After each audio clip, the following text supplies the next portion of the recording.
Hello guys, क्या हाल चाल हैं आप सभी के। मेरा नाम है अक्षय। मैं देखो हमारा बहुत ही ज़्यादा प्यारा सा चैनल साइको प्रोडिजी, और आज आप लोग आए हैं एक बहुत ही ज़्यादा अमेजिंग वीडियो के अंदर, क्योंकि आज हम बात करने वाले हैं कौन से वो ऐसे टॉप एग्जाम्स हैं जो कि आपको ज़रूरत पड़ेगी अगर आप साइकोलॉजी के अंदर अपना बनाना चाहते हो करियर। और इसके अंदर हम बात करेंगे बैचलर्स लेवल की, फिर आपको मास्टर्स लेवल पे कौन से ऐसे पर्टिकुलर वो होते हैं एग्जामिनेशन देने पड़ेंगे। देन अगर आप आगे जाना चाहते हो फॉर यूजीसी नेट, सपोज आपको जाना है प्रोफेसरशिप में, सपोज आपको जाना है क्लिनिकल साइकोलॉजी में, सो क्या क्या अलग अलग एग्जामिनेशन है that you will have to give. तो इस वीडियो को शुरू से लेकर एंड तक जरूर देखिएगा और इस वीडियो को जरूर नोट करिएगा। इसी के साथ मैं आपको दो चार चीज़ों के बारे में जरूर बताना चाहता हूँ। दैट इज हमारा crash course for class 12th is going to happen from January 2। उसके बारे में हमारी एक वीडियो सून आने वाली है, तो जरूर इस वीडियो को देखना।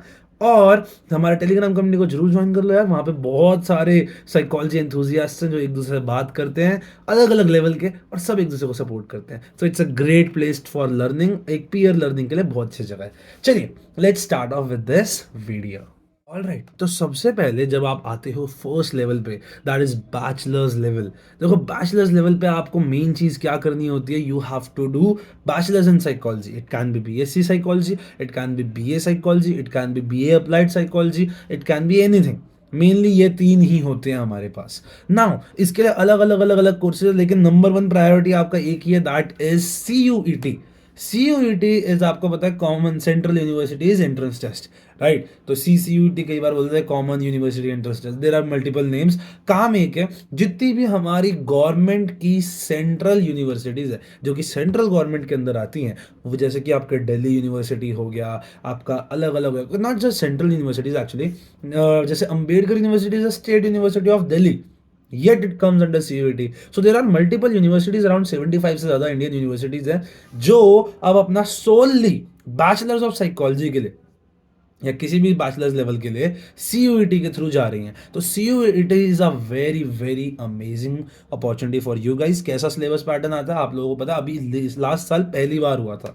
अलग अलग सेक्शंस होते हैं, अलग अलग आपके डोमेन्स होते हैं, जिसके अंदर आप जब अगर 12th से आउट के आते हो तो आपके लिए जनरल एबिलिटी टेस्ट होता है एक, जो कि आप अपने पर्टिकुलर में लगा सकते हो। एंड अलग अलग फील्ड्स के लिए देर आर अलग अलग रिक्वायरमेंट्स। सो जो भी रिक्वायरमेंट हर साल आती है वो हम आपको हर साल बताते हैं। तो जैसी CUET की इस बार की इन्फॉर्मेशन आएगी कि अगर आपको साइकोलॉजी करनी है in particular suppose Delhi University, तो आपके पास क्या होना चाहिए, we will be telling you about that. तो अभी आपकी एनरोलमेंट शुरू हो जाएगी इन फरवरी मार्च के अराउंड, आपका फॉर्म आ जाएगा और उसके बारे में हम आपको जरूर बताते रहेंगे। तो ज़रूर ध्यान रखिए, अगर आप क्लास 12th के बच्चे हैं, 11th के बच्चे हैं, और अगर आपको बनाना है पहला बैचलर्स के लिए स्टेप रखना है, तो BA BSc psychology, BA applied psychology, BSc applied psychology, सब कहाँ से होता है, CUET के थ्रू होता है। There are some other universities जो अपने अपने लेवल पे करती हैं, जैसे क्राइस्ट यूनिवर्सिटी है बहुत अच्छी, उनका एक अलग होता है। देन प्राइवेट यूनिवर्सिटीज़ का सबका अपना क्राइटेरिया है, तो वो एक अलग है। But if you talk about the main central exam that you will have to give, that is none other than CUET UG for all of you guys. तो अब हमने बैचलर्स कर ली यार, मैंने जैसे अब मेरी बैचलर्स खत्म होने वाली है, I mean my last semester now. So अब आपकी बैचलर्स हो गई, अब आपको क्या करनी है, मास्टर्स करनी है। मास्टर्स के बिना साइकोलॉजी का कोई फायदा नहीं है, ठीक है। सो मास्टर्स ऑफ साइकोलॉजी कहाँ पे होती है भैया, आपको करनी होती है MA साइकोलॉजी, आपको करनी होती है MSc psychology. There are multiple places जहाँ पे होती है, लेकिन again just like last time, जैसे आपने CUET UG यानी अंडर ग्रेजुएट दिया था, अब आपको देना पड़ेगा CUET PG, that is CUET post graduation. और पोस्ट ग्रेजुएशन वाले का जो CUET PG है उसका इसी साल अगेन 2022 के अंदर पहला वो हुआ था, एग्जाम हुआ था। उससे पहले हर एक यूनिवर्सिटी अलग अलग रहती थी, DUET अलग होता था, अलग अलग यूनिवर्सिटी का अलग होता था, BHU का अलग हो रहा था। लेकिन अब आज की डेट में you guys have a common entrance test, हमारे को जो देना है, मेरे को जो देना है, और इसके अंदर क्या आता है भैया, आपका इस साइकोलॉजी के लिए there will be 100 questions, 20 out of them जो कि होंगे हमारे बेस्ड ऑन जनरल एबिलिटी, यानी लॉजिकल रीजनिंग, वर्बल रीजनिंग, है ना, एप्टीट्यूड, क्वांटिटेटिव एप्टीट्यूड, ये सब आएगा 20 क्वेश्चंस, तो बहुत इंपॉर्टेंट होते हैं। और साथ ही साथ 80 क्वेश्चन आएंगे आपके साइकोलॉजी के, प्योर एंड अप्लाइड साइकोलॉजी, जो कि बहुत ही हाई लेवल पे है। जहां तक हमने अभी तक देखा है, जिन लोगों से हमने बातचीत करी, हमारे सीनियर से जिनसे हमने बात करी, जिन्होंने लास्ट ईयर का एग्जाम दिया था, it was a little tough, पर अभी से बहुत हाई लेवल की कट ऑफ जा रही हैं, विच क्लियरली स्टेट कि भाई we really need to work hard a lot in this field. ठीक है, तो सीयूईटी पीजी का एग्जाम है, जिसकी अभी अगेन जैसे आपकी यूजी की आती है उसी के एक महीने के अंदर अंदर पीजी की भी आ जाती है। तो सीयूईटी पीजी देना, इसमें भी आपको सेलेक्ट करने होंगे, लेकिन इसका फाइल फॉर्मेट यानी इसका क्वेश्चन फॉर्मेट यही है। यूजी के अंदर हर बच्चे का अलग रहेगा, और इसमें हर साइकोलॉजी वाले बच्चे का सेम रहेगा। तो if you want to do MA MSc psychology, then this is the right one for you. All right, तो अब हमने ये दोनों चीज़ें कर ली यार, हमने बैचलर्स कर ली, मास्टर्स कर ली, अब हमारे ट्रैक बदलते हैं। If you want to do counselling psychology, you are now a professional counsellor. आपको एमए काउंसलिंग साइकोलॉजी करोगे तो भी आप काउंसलर बन जाओगे, एमए साइकोलॉजी करोगे तो भी काउंसलर ही बन जाओगे, क्योंकि काउंसलिंग के लिए कोई आरसीआई अप्रूवल इतना ज़्यादा मैंडेटरी नहीं होता। वॉलंटरीली ले सकते हो, पर आरसीआई अप्रूवल मैंडेटरी नहीं है। मैंडेटरी जिन लोगों के लिए वो है क्लिनिकल साइकोलॉजी। अब यहाँ से दो ट्रैक बढ़ जाते हैं अब फॉर फर्दर स्टडीज, तीन एक्चुअली। एक होती है पीएचडी। पीएचडी का एग्जाम को आपको एज सच है नहीं, आपको बस पीएचडी में एनरोल करना होता है। ठीक है जी। दूसरी चीज़, अगर आपको पीएचडी करनी है लेकिन आपको रिसर्च करनी है, तो यूजीसी नेट का एग्जाम होता है। यूजीसी नेट से आपके पास दो ऑप्शन आ जाते हैं, एक आप असिस्टेंट प्रोफेसर बन सकते हो, और दूसरा ये है कि आप जीआरएफ के लिए अप्लाई कर सकते हो, है ना, junior research fellowship.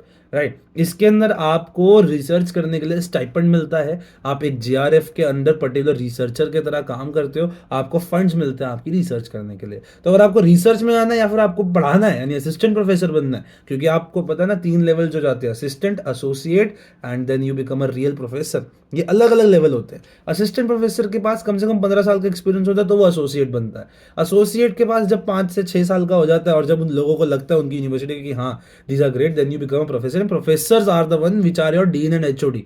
Mostly associate professor are HOD, और जो कि डीन्स होते हैं वो तो प्रॉपर प्रोफेसर होते ही हैं। राइट, तो प्रॉपर प्रोफेसर बनना इज एक्चुअली हार्ड।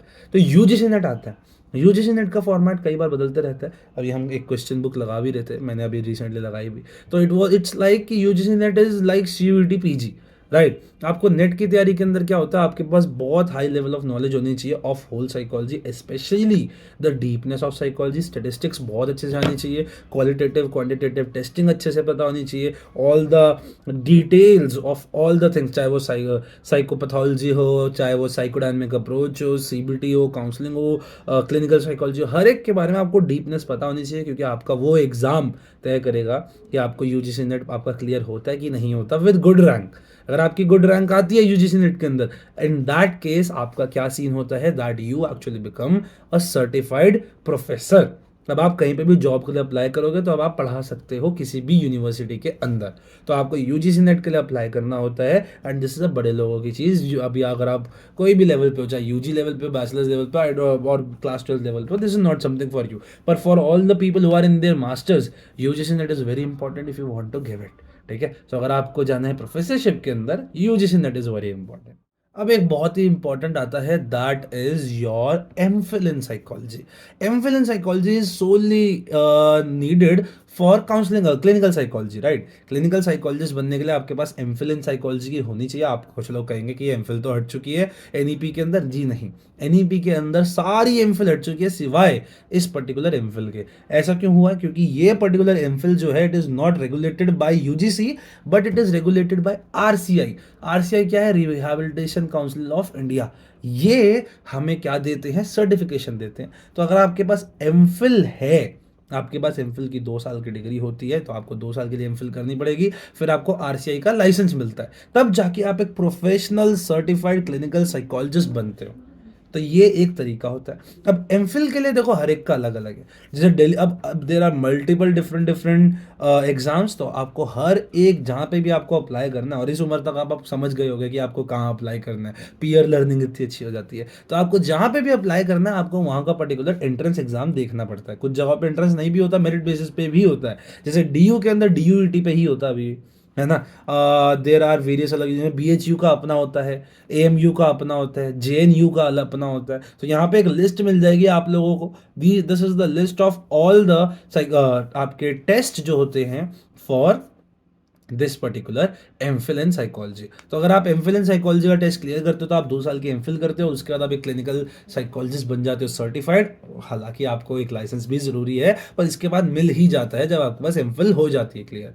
सो ये आपके पास some of the important exams हैं जो कि आपको नीडेड होते हैं for your whole life in your whole career in psychology. So I hope आप लोगों को ये वीडियो अच्छी लगी है, आप लोगों को वीडियो समझ आई है, थोड़ी इन्फॉर्मेटिव लगी हो। और अगर आपको ये वीडियो इन्फॉर्मेटिव लगे तो एक बार ज़रूर लाइक कर दो, सब्सक्राइब कर दो चैनल को, और हमारे चैनल को फॉलो करते रहिए, ठीक है। इसी के साथ अगर आपके कोई कमेंट्स है, कोई आपको बातें बतानी है या बातें सुननी है, तो नीचे कर दो कमेंट। मैं मिलूंगा आप लोगों से नेक्स्ट वीडियो में। जय हिंद, जय भारत।